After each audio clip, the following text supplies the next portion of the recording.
Hi, this is Deacon Hector. May the favor of God be with you always.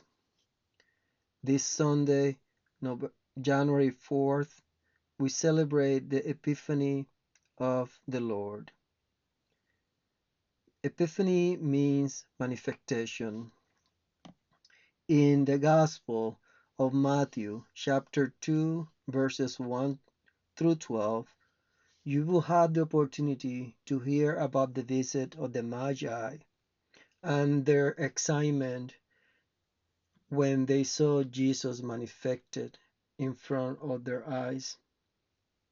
I hope that tomorrow you take some time to visit Jesus, to see him manifested, that you are able to see what the Magi saw, and at the same time that you are able to give the best that you had to offer, like the Magi did. I hope you have a blessed Sunday. Thank you.